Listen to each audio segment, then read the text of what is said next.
Acá estamos en el Palacio de Justicia, habría que decir, nunca mejor llamado de esta manera.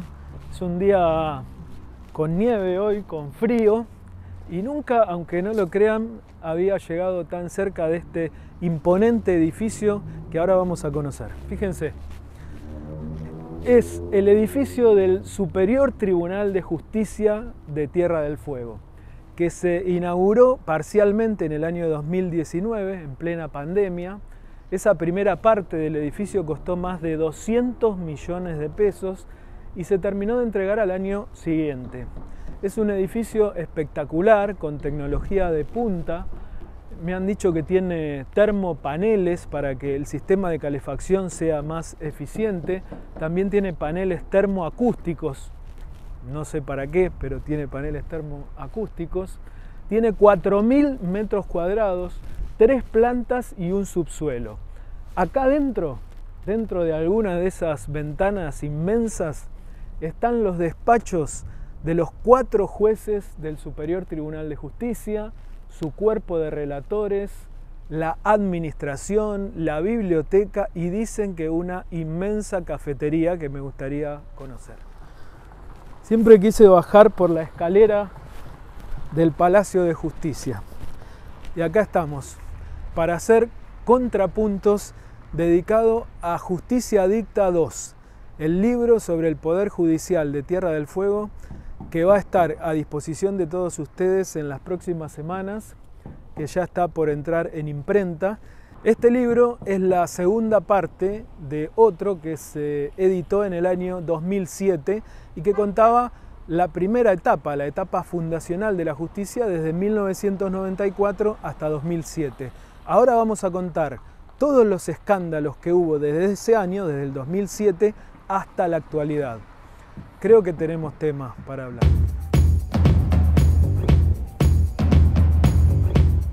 Acabamos de ver las imágenes del Palacio de Justicia de Tierra del Fuego.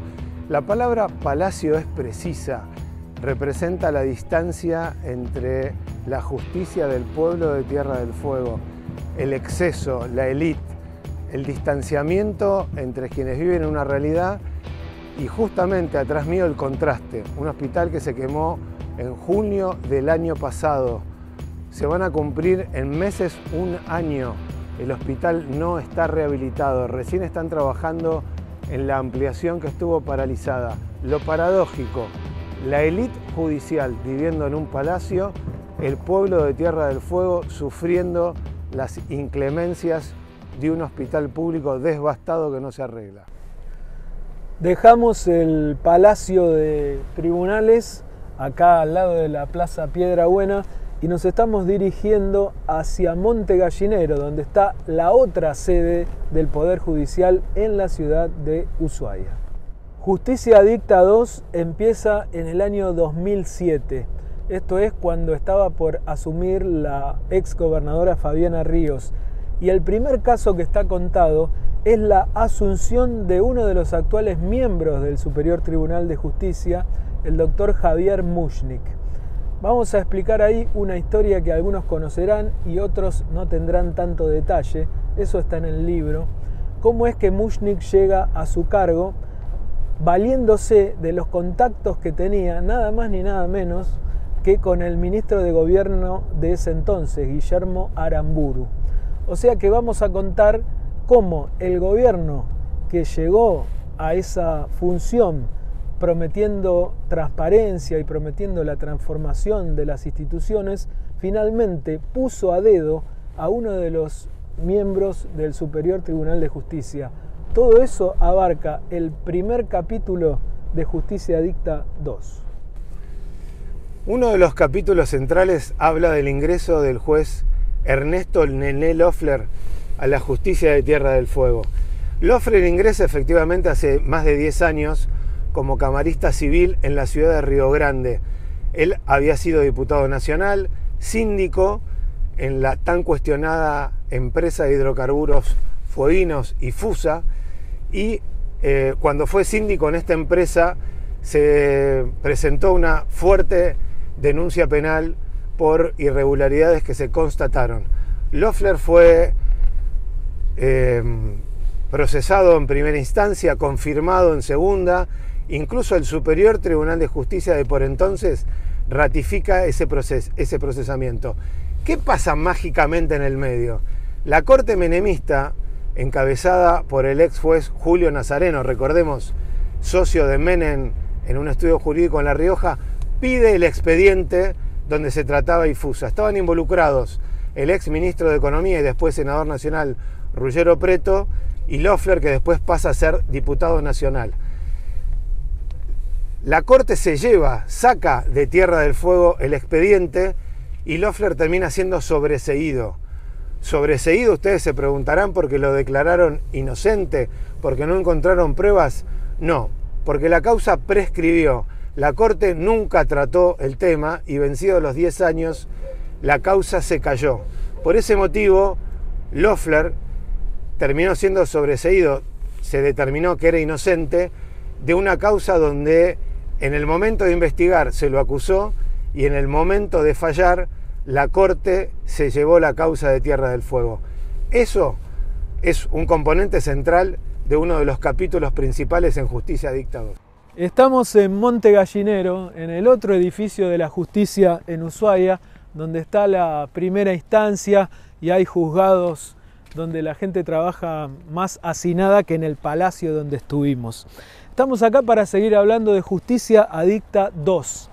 Y uno de los capítulos del libro está dedicado a un tema que a mí siempre me tuvo muy ocupado, que es el tope salarial constitucional.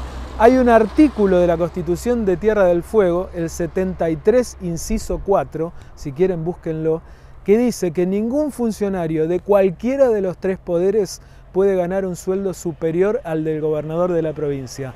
Hace más de 30 años que la Constitución está vigente y sin embargo ese artículo se incumple sistemáticamente, entre otros gracias a los fallos de los propios jueces que primero dijeron que eran magistrados y no funcionarios y después determinaron que el sueldo del gobernador no se podía cuantificar. Bueno, todo ese proceso también está contado, si ustedes lo quieren leer, en Justicia Adicta 2. Hace frío, hay viento en Ushuaia, ustedes se dan cuenta porque el ruido del viento penetra por el micrófono. Les decía a Gabriel que nos vinimos a los tribunales de Monte Gallinero. Aquí trabajaba la doctora Adriana Raposi, era jueza de primera instancia, una jueza civil. Se trabaron 2 juicios por libertad de expresión en estos mismos tribunales.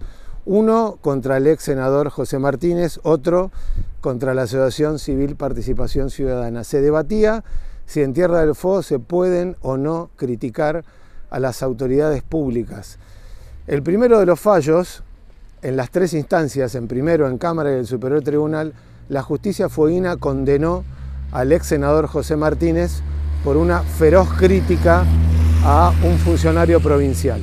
¿Qué terminó pasando? La defensa de Martínez llevó el juicio a la Corte Suprema de Justicia y allí, después de muchos años, la Corte resolvió que la libertad de expresión, a diferencia de lo que entendió la justicia de Tierra del Fuego, verdaderamente existe. Se los voy a traducir. La Corte de Justicia de la Nación, los jueces por entonces Lorenzetti, Argibay, Hayton de Nolasco, Zaffaroni, dieron vuelta un fallo que había condenado a José Martínez por criticar a un funcionario provincial. En definitiva, la justicia nacional hizo justicia donde la justicia provincial no concretó un derecho humano fundamental. La otra causa, participación ciudadana, también condenada por Raposi en primera instancia, tardó 11 años, escuchen bien, 11 años en producir una condena. ¿Qué pasó después? La Cámara de Apelaciones dio vuelta este fallo condenatorio de Raposi y después lo ratificó el Superior Tribunal de Justicia. Me voy a acercar para aclarárselos bien. Los únicos 2 casos de libertad de expresión en Tierra del Fuego fueron condenados en primera instancia por la abogada, la jueza, ex jueza Adriana Raposi. Se discutía si en Tierra del Fuego existe el derecho o no de criticar a las autoridades. En Justicia Adicta 2 hay una trilogía. Son 3 historias concatenadas No vamos a spoilear el libro, pero sí nos gustaría decir algo de cada una de ellas. Podríamos empezar contando la causa Melella, o sea, el caso que involucró al actual gobernador de Tierra del Fuego, Gustavo Melella, cuando era intendente de la ciudad de Río Grande, y fue denunciado por 3 obreros de la construcción de presunto abuso sexual coactivo. Más allá de la culpabilidad o inocencia de Melella, que debía establecer la justicia, lo que está contado en el libro, y es verdaderamente increíble, es todo lo que hizo la justicia para no investigar el caso. Por eso, ahí tenemos que hablar forzosamente de Raúl Saade. Raúl Saade fue el juez de instrucción de la causa de Melella y fue el principal responsable de no investigar nunca las responsabilidades del gobernador. Está contado en el libro todo lo que no se hizo en ese caso, cómo el fiscal primero no requirió, cómo hubo que forzar ese requerimiento y cómo el juez finalmente, y apretado por una causa que lo involucraba a él mismo, terminó sobreseyendo a Melella sin investigarlo nunca. Bueno, nos estamos yendo a la legislatura de la provincia, donde en un rato Guillermo te va a contar uno de los casos más importantes que está contado en Justicia Adicta 2, que es la ampliación del Superior Tribunal de Justicia y la llegada a este organismo del juez Ernesto Nené Loeffler. Pero yo, mientras vamos viajando, te voy a contar la segunda parte de la trilogía que recién empezamos, que es la que involucra al juez Saade. El juez Saade, Raúl Saade, juez de instrucción de Río Grande, estaba investigando al gobernador por este caso de presunto abuso sexual coactivo de 3 obreros de la construcción. Tenía la causa pisada, no investigaba nada, hasta que él mismo quedó involucrado en un caso, porque una abogada lo denunció por arreglar causas de su juzgado. Es el caso que nosotros popularizamos como bombachita fácil. Si querés enterarte por qué, vas a tener que leer el libro. Lo cierto es que el propio juez que investigaba al gobernador quedó involucrado en un caso. Entonces, lo que hicieron para arreglarlo fue lo siguiente. Saade empezó a presionar él con su causa. Lo habían denunciado ante el Consejo de la Magistratura para destituirlo. Empezó a mover la causa contra Melella para salvarse él en su propia causa. El poder reaccionó y ¿cómo se solucionó todo? Saade sobreseyó a Melella en la causa de abuso y el juez que investigaba a Saade por este presunto arreglo de causas en su juzgado, la causa bombachita fácil, también quedó cerrada. Esa es la segunda parte de la trilogía de Justicia Adicta 2. La última te la va a contar Guillermo ahora en la legislatura. Contar Saade es complejo porque el nivel de perversión institucional hace casi inentendible lo que sucedió.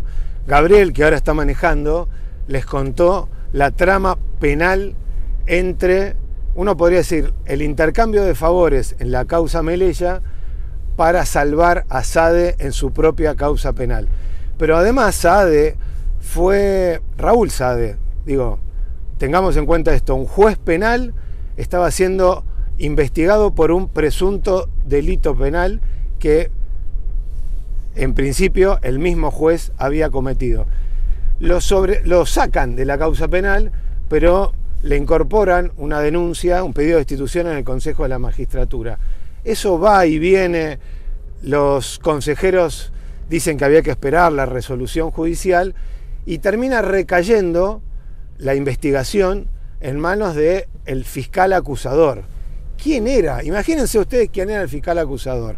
El doctor José Rodas Pessoa. Uno podría decir, bueno, un abogado de Río Grande.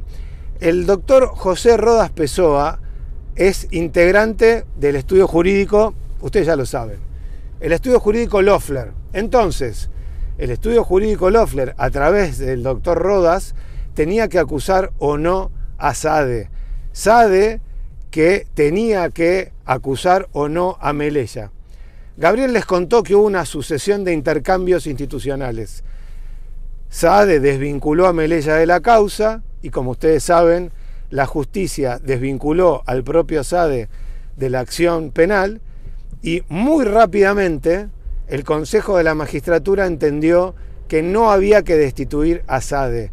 Nosotros en ese momento anticipamos que lo que seguía, el camino crítico, la secuencia lógica, era que el Consejo de la Magistratura iba a proponer y después Melella, que había sido sobreseído por Saade, que no había sido acusado por el Consejo de la Magistratura, el propio Melella iba a designar a Loeffler.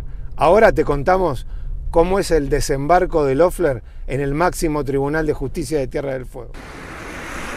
Estamos en la legislatura.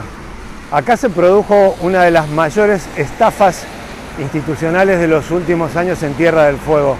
¿Se acuerdan que estábamos encerrados? Solamente podíamos salir a comprar comida e ir a las farmacias.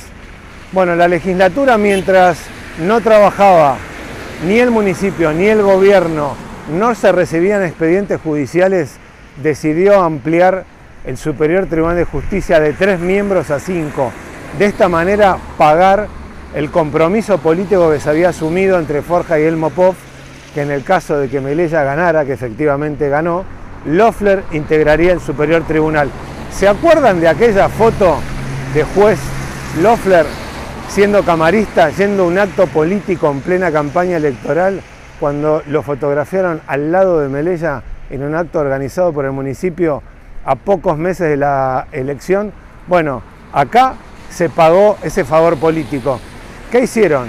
Justificaron, vino el juez Gonzalo Sagastume, dijo que era imprescindible ampliar la corte, que era necesario llevar de 3 a 5.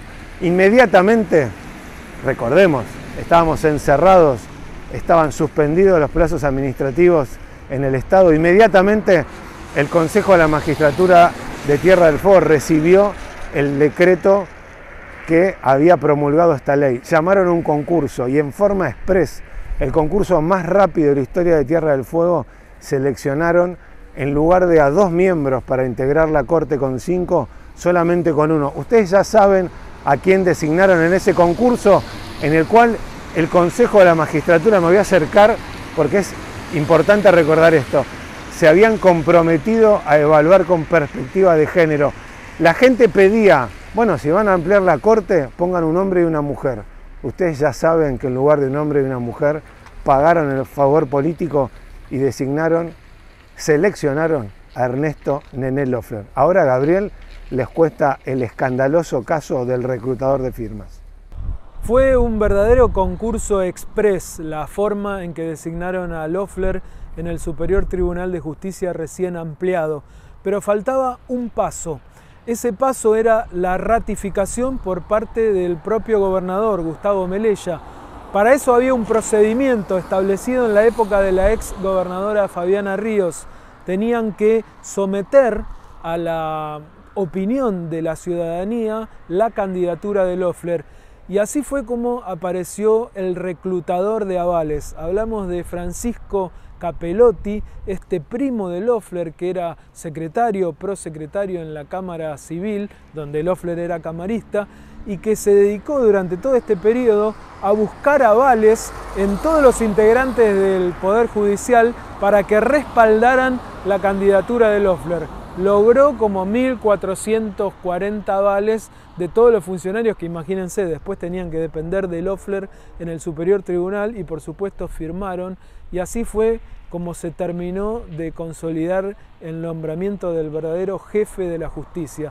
Todo eso está contado en Justicia Dicta 2. Estamos por terminar, hace mucho frío y hay viento en Ushuaia, ese viento que te cala los huesos.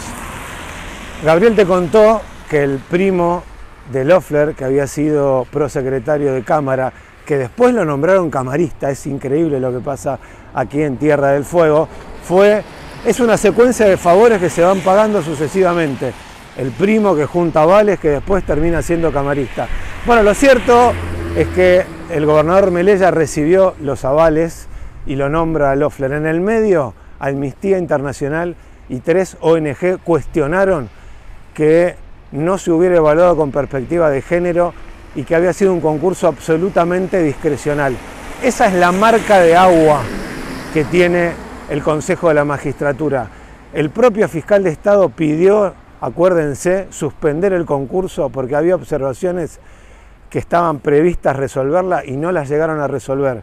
Bueno, toda esta ingeniería perversa terminó por llevar al trono del Superior Tribunal de Justicia. Por eso este capítulo de Contrapuntos empezó en el Palacio, donde el jeque judicial termina administrando la justicia de Tierra del Fuego a gusto y piacere.